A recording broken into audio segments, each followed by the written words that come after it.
Bismillahirrahmanirrahim. Assalamualaikum warahmatullahi wabarakatuh. Waalaikumsalam Terima warahmatullahi kasih wabarakatuh. Dr. Sally dan juga Kakak Matolik Papan atas kesempatannya untuk berpartisipasi dalam acara mingguan ya ini Pak ya. Acara Kagama Weekend Sharing seri kelima yang kali ini mengangkat topik yang sangat menarik dengan judul waspadai dan antisipasi di jantung dan ataupun blackout saat berolahraga. Baik, next slide mungkin.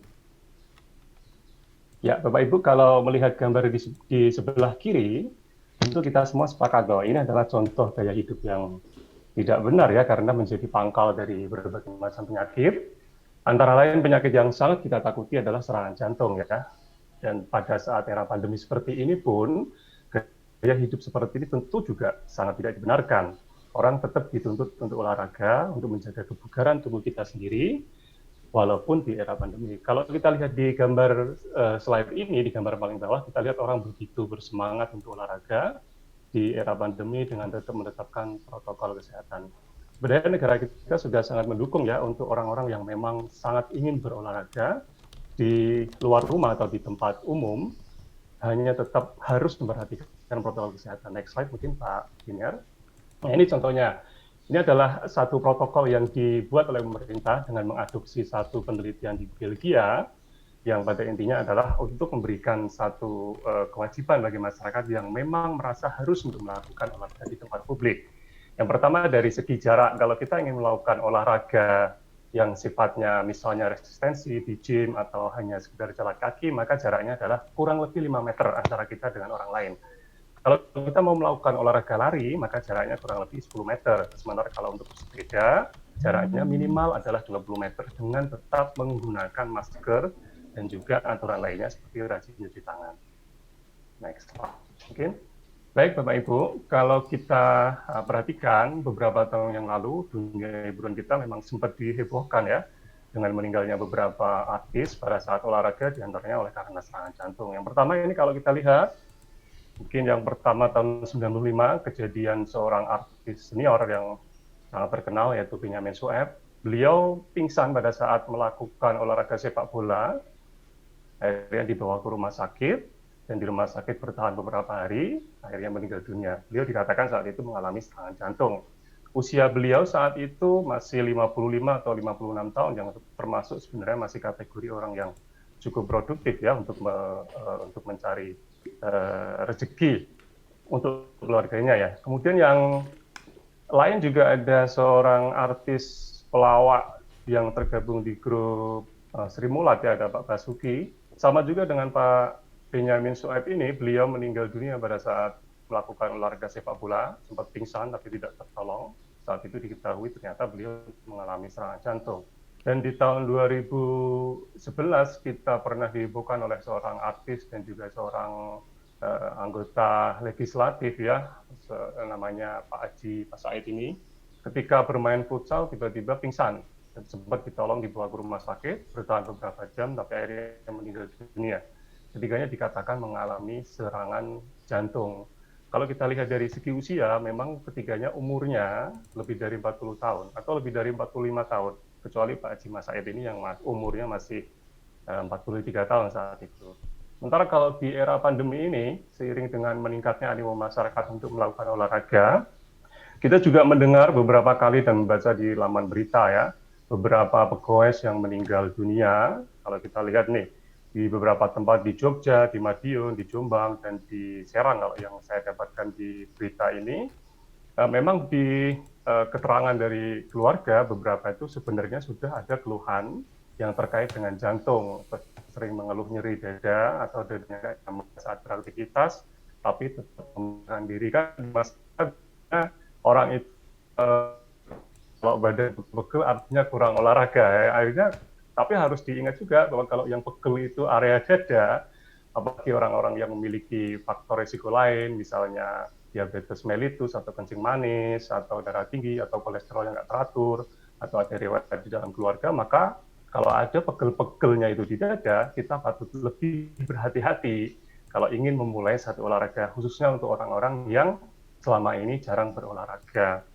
Kalau kita lihat dari segi usia, hampir semuanya usianya lebih dari 40 tahun atau lebih dari 45 tahun. Dan kalau itu berdasarkan keilmuan kami dari bagian jantung dan kardiovaskuler, itu termasuk orang-orang yang memiliki risiko untuk mengalami apa yang disebut sebagai serangan jantung. Dan kalau serangan jantungnya itu kebetulan berat sekali, bisa menyebabkan sesuatu yang lebih berbahaya, yaitu serangan henti jantung, yang akhirnya bisa membawa ke kondisi meninggal dunia. Namun apa benar bahwa kejadian meninggal dunia mendadak atau serangan jantung itu yang terjadi pada olahraga hanya pada usia-usia itu? Ternyata tidak. Kalau kita penggemar olahraga, mungkin sepak bola, tentu pernah mendengar ya di tahun 2012 yang lalu, seorang pemain bola namanya Fabrice Muamba dari klub Bolton Wanderers ini tiba-tiba kolaps pada saat bertanding melawan Tottenham Hotspur.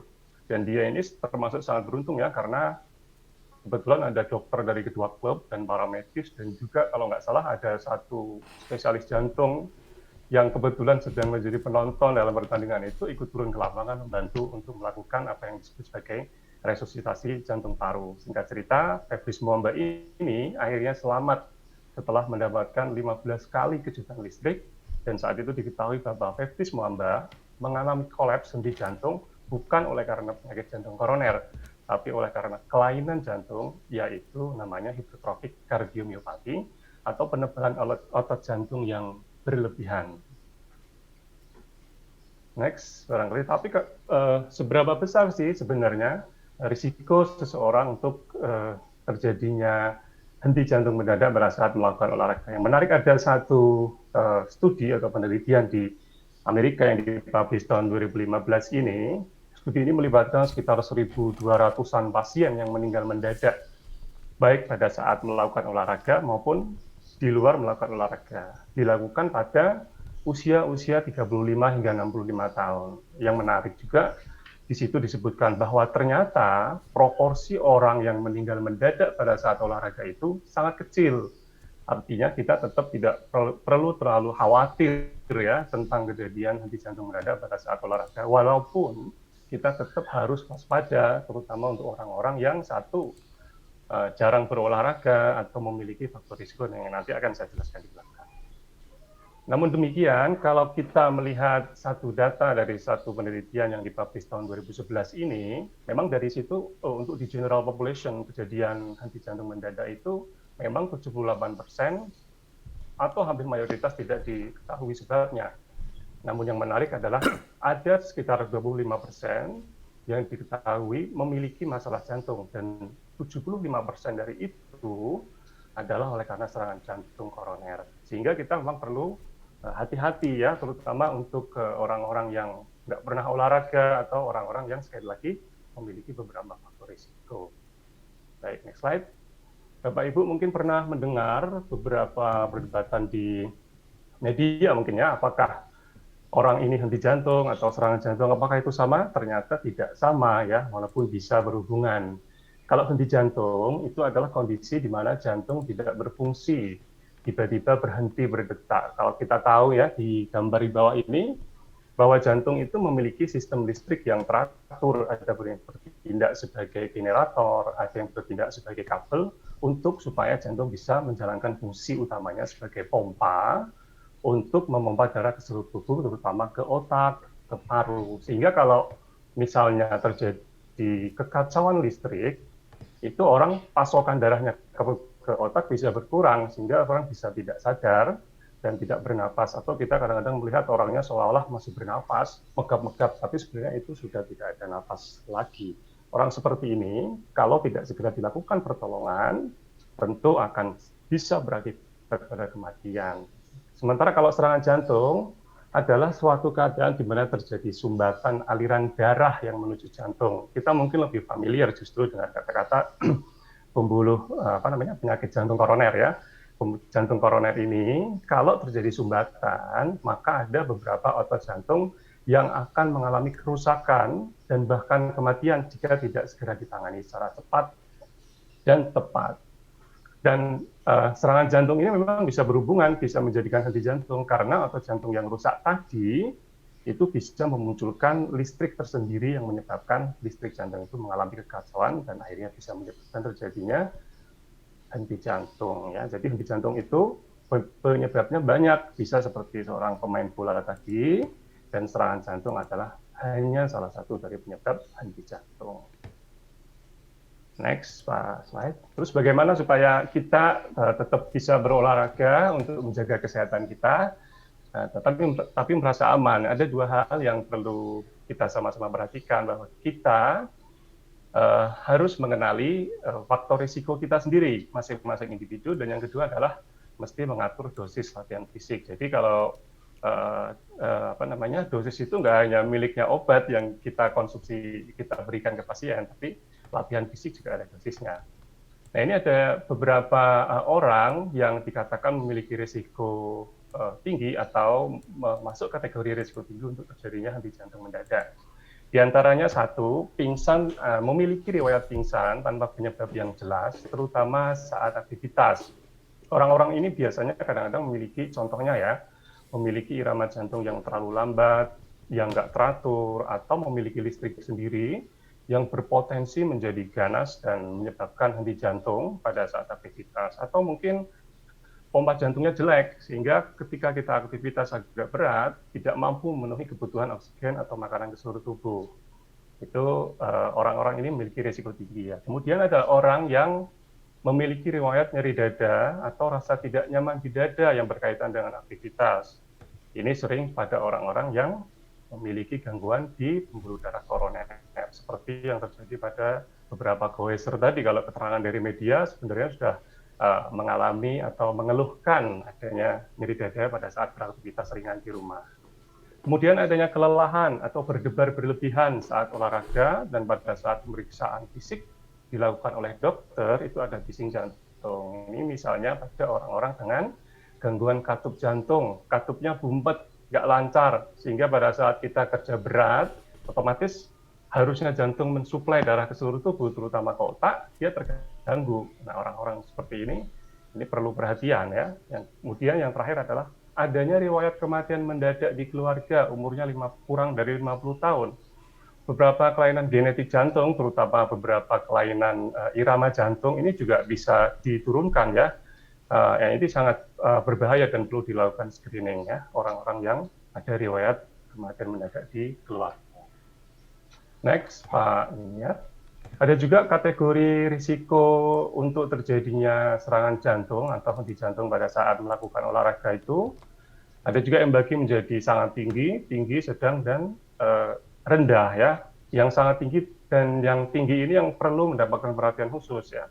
Yang sangat tinggi misalnya orang dengan riwayat penyakit jantung koroner, baik sudah dilakukan pemasangan ring, operasi bypass, maupun yang belum dilakukan pemasangan, tetap memiliki risiko sangat tinggi ya.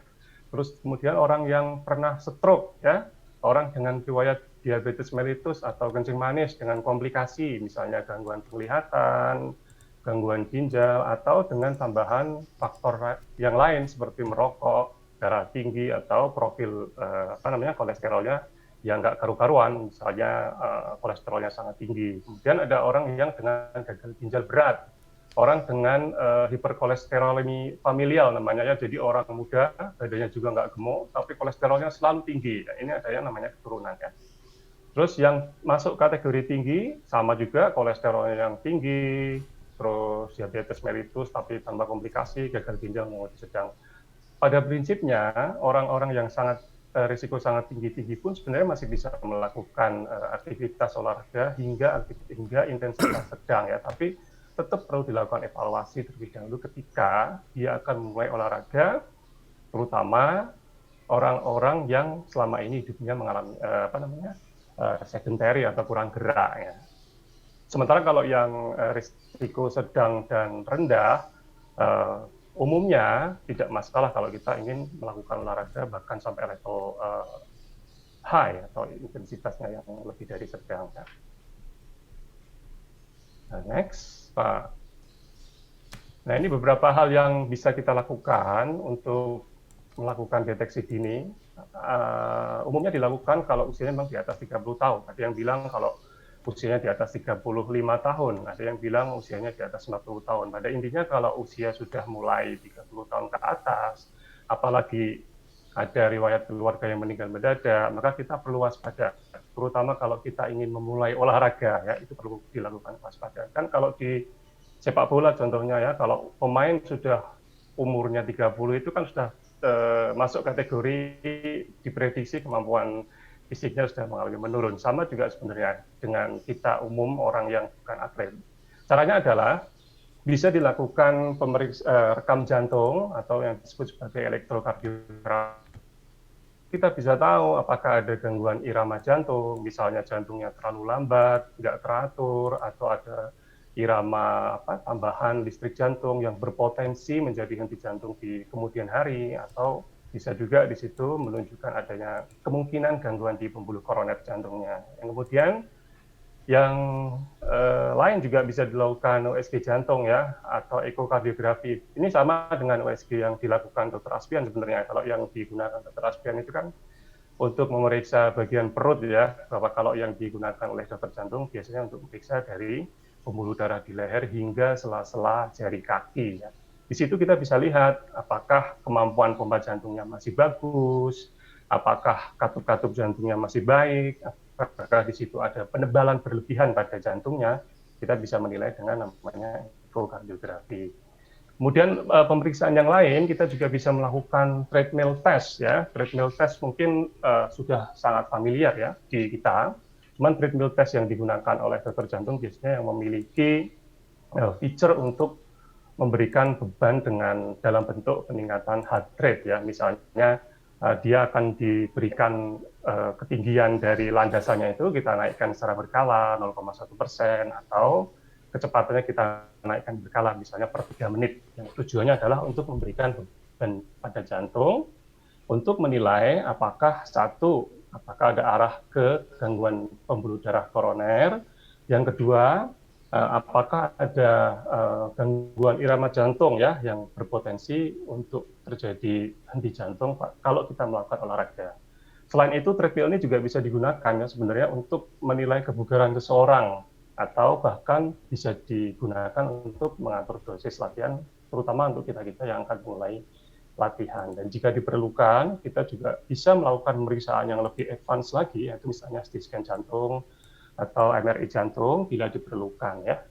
Tapi itu biasanya jarang. Kita biasanya hanya di 3, yaitu EKG, ekokardiografi, dan uji treadmill. Saya kira sudah lumayan cukup ya untuk kita melakukan screening. Next.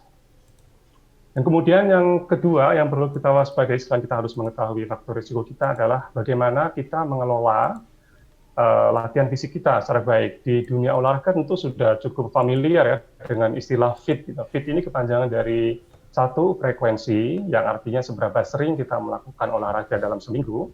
Kalau kita ingin melakukan olahraga dengan intensitas sedang, kita bisa melakukannya 5 hingga 7 hari dalam seminggu. Kalau intensitasnya lebih berat, kita bisa melakukannya 3 hari dalam seminggu. Sementara kalau intensitas ini mencerminkan seberapa berat olahraga yang kita lakukan pada setiap sesinya. Kalau T yang pertama ini time, artinya seberapa lama, umumnya 30 hingga 60 menit. Kalau pada orang dengan gangguan jantung, misalnya orang dengan gangguan jantung bisa lebih cepat, artinya hanya membutuhkan waktu 20 menit dimulai secara gradual dinaikkan ya. Kemudian yang T kedua adalah jenis olahraganya apa. Kalau tadi disebutkan ada olahraga kardio, ada olahraga resistensi, atau ada istilah olahraga aerobik, anaerobik seperti itu. Dan bagaimana sih sebenarnya cara mengatur intensitas ini dari Satuan Kardiologi Sport ya, mengeluarkan guideline terbaru. Mereka membagi intensitas olahraga ini menjadi 4. Yang pertama intensitas rendah atau low intensity, sedang, tinggi, dan sangat tinggi ya, dengan menggunakan beberapa parameter yang tadi sudah dibicarakan sebenarnya oleh Dr. Aspian sama Dr. Fadil, yaitu VO2 max, heart rate maksimum, terus kemudian heart rate reserve, dan satu lagi ada RPE ya kalau nggak salah. Kemudian yang paling praktis untuk kita barangkali adalah pengukuran heart rate maksimum atau heart rate reserve yang tadi sudah dijelaskan Dr. Aspian, yaitu mengukurnya mudah dengan cara menggunakan rumus 220 dikurangi usia. Kalau usia kita misalnya 40, jadi heart rate maksimal kita ada 180. Artinya kalau kita ingin mencapai olahraga dengan intensitas sedang, kita butuh 55 hingga 74% dari 180 itu, atau kisarannya adalah 100 hingga 130-an kali per menit. Itu adalah olahraga untuk menjaga kebugaran tubuh. Kalau kita masih susah juga, dengan cara menghitung intensitas seperti ini, kita juga bisa menggunakan apa yang tadi sudah sampaikan juga, tes bicara ya. Mungkin bisa tes bicara ini, gimana Dr. Sally? Minta 2 menit lagi Dr. Faizin. Oh siap ya. Iya. Oke, kalau ini rekomendasinya secara umum adalah kita bisa melakukan olahraga di usia muda dan sehat 150 menit per minggu untuk intensitas sedang. Kalau kita umurnya 35 tahun, dengan risiko rendah kita tanpa batas intensitas. Sementara kalau umurnya lebih dari 35 dan sedentary, kita dibatasi untuk melakukan intensitas sedang tanpa kita harus melakukan evaluasi terlebih dahulu. Next. Nah, ini saya kira kalau kita sering mendengar istilah sedentary lifestyle itu, kalau diukur dengan langkah itu kurang lebih 5.000 langkah per hari, itu bisa dikonversi ke dalam bentuk jarak kurang lebih 4 kilo ya, kalau dikonversi. Sementara kalau orang disebut aktif, itu langkah per harinya 7.500. Jadi kalau Bapak Ibu misalnya kerja di kantornya duduk-duduk, itu sebenarnya termasuk kategori sedentary lifestyle. Artinya kurang ya, harus dilakukan tambahan berupa olahraga. Next. Nah, bagaimana kalau misalnya kita tidak sempat melakukan medical check up dulu dan terlanjur terjadi seperti ini, maka ada yang bisa kita lakukan. Next. Nah, kalau pada saat olahraga tiba-tiba kita merasa nggak nyaman, sesuatu yang berbeda di dada kita, rasa sakit, nyeri, seperti dihimpit, atau bisa juga menjalar ke leher, punggung, bisa juga disertai dengan sesak napas, detak jantungnya yang nggak terkendali, pusing, atau ada rasa mau pingsan, maka sebaiknya itu dihentikan olahraga kita. Next, mungkin Pak, karena itu merupakan tanda-tanda dari serangan jantung. Kita harus segera mencari pertolongan. Yang kedua, ini yang lebih parah nih. Kalau sampai terjadi seperti ini, bagaimana ya? Faktanya adalah, kalau kita tidak melakukan pertolongan pada orang yang menderita henti jantung seperti ini, maka survival-nya akan menurun tiap menitnya sekitar 10%. Next. Sehingga orang awam, kita semua ini kalau kita bicara di luar pandemi ya, diharapkan bisa melakukan pertolongan. Caranya adalah kalau kita sedang main futsal, kita cek dulu. Kalau tiba-tiba teman kita jatuh pingsan, kita cek responnya, kita gerakkan pundaknya, goncangkan aja. Kalau dia misalnya nggak merespon, kalau kita medical profesional mungkin bisa melakukan pemeriksaan pembuluh arteri karotis, tapi kalau bukan medical profesional, anggap aja itu sudah mengalami henti jantung ya, maka kita harus segera melakukan tindakan namanya pijat jantung ya. Tapi bagaimana kalau di era seperti ini ya, tentu kita takut ya kalau melihat orang tiba-tiba henti jantung, kan tentu kita akan takut ketularan yang pertama ya. Sehingga di American Heart Association sendiri memodifikasinya dengan cara, kalau kita mau memberikan pertolongan, kita sendiri harus pakai masker. Dan orang yang mengalami pingsan tadi, henti jantung, kita tutup mulut dan hidungnya dengan pakaian atau apalah yang kira-kira tidak akan membuat cairan dari tubuh orang tersebut, seandainya dia itu terkena, tidak tertular ke kita. Tapi ini sebenarnya lebih dianjurkan kalau keluarga kita sendiri, artinya orang yang kenal dengan pasien ya, sehingga memang kalau kita mau melakukan olahraga di luar, terutama untuk orang-orang yang mengalami henti jantung, yang mengalami problem jantung, sebaiknya ditemani oleh keluarga terdekat ya, sehingga kalau terjadi sesuatu yang tidak diinginkan, kita bisa memberikan pertolongan. Ya. Next, saya kira next ini caranya untuk melakukan pijat jantung ya. Kedua tangan kita, terutama tangan kanan kita taruh di atas, kita kaitkan seperti itu, tumit tangannya kita taruh di setengah bawah dari tulang dada kita lakukan kompresi dengan tangannya lurus ya, tegak lurus, tidak boleh dilipat, dengan mengacu pada sendi panggul, kita turunkan kira-kira 5 hingga 6 cm. Dalamnya segitu dengan kecepatan 100 hingga 120 kali per menit. Tidak boleh terputus-putus, minimal 2 menit dan harus diganti. Karena nggak akan ada orang yang bisa melakukan pijat jantung dengan kecepatan segitu, terus-terusnya itu nggak ada, ya, sambil kita menunggu bantuan datang. Nah, kalau ada, next, barangkali, kalau ini contoh di bandara ya, tapi kalau mungkin di public place, sepertinya jarang ya, kalau di Indonesia, di luar negeri juga tidak banyak ya. Kalau ada alat seperti ini, segera dipasang. Alat seperti ini sebenarnya mudah ya untuk digunakan, karena selalu ada panduannya. Kalau kita lihat ini, salah satu foto yang saya ambil dari Bandara Sepinggan yang lama ya. Ini bisa digunakan kalau orang mengalami henti jantung, kita tinggal pasang aja seperti contoh gambar di sebelah kiri ya. Tinggal pasang, nanti dia akan menganalisis sendiri apakah irama jantungnya ini bisa diberikan kejut listrik atau enggak. Kalau bisa diberikan kejut listrik, tinggal pencet tombol, dia akan memberikan kejut listrik. Ya, saya kira dari apa yang saya sampaikan bisa disimpulkan bahwa kita mesti bisa mengatur dan menyesuaikan dosis latihan fisik sesuai kondisi masing-masing. Nggak boleh kita meniru orang ya yang sudah sering olahraga, kita mau meniru seperti itu nggak boleh. Tapi kita harus menyesuaikan diri kita masing-masing. Ya, secara umum, latihan fisik dengan intensitas sedang itu aman dilakukan, bahkan untuk orang-orang dengan gangguan jantung ya, tapi tetap perlu waspada. Sebaiknya kita memulai dari intensitas rendah kalau kita nggak biasa melakukan olahraga. Kemudian kita harus mengenali risiko terjadinya serangan jantung dan atau henti jantung pada kita, seperti tadi saya sampaikan. Kemudian selain itu, jika ada tanda serangan jantung, maka kita harus segera hentikan olahraga saat itu juga, dan cari bantuan atau cari tempat fasilitas kesehatan terdekat. Dan jika henti jantung, sebenarnya kita bisa melakukan bantuan dengan melakukan pijat jantung, tapi tetap harus hati-hati, terutama di era pandemi seperti ini. Saya kira itu Dr. Sally yang bisa saya sampaikan. Assalamualaikum warahmatullahi wabarakatuh. Baik. Waalaikumsalam warahmatullahi wabarakatuh. Terima kasih Dr. Faizin. Jadi kita mendengar semua tentang paparan secara ilmiah ya, apa-apa saja yang perlu diperhatikan, kemudian bila ditemukan kondisi emergensi, apa yang bisa dibantukan untuk pasien yang atau olahragawan yang terkena musibah tadi ya. Tapi sebenarnya memang untuk teknik melakukan CPR-nya ya Dr. Faizin ya, itu sebetulnya sudah juga banyak di-share di berbagai media sosial, bahkan YouTube juga, bahwa CPR tadi yang sudah ada gambar-gambarnya tadi, itu kita lakukan untuk cardiopulmonary resuscitation.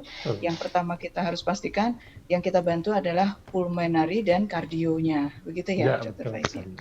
Baik.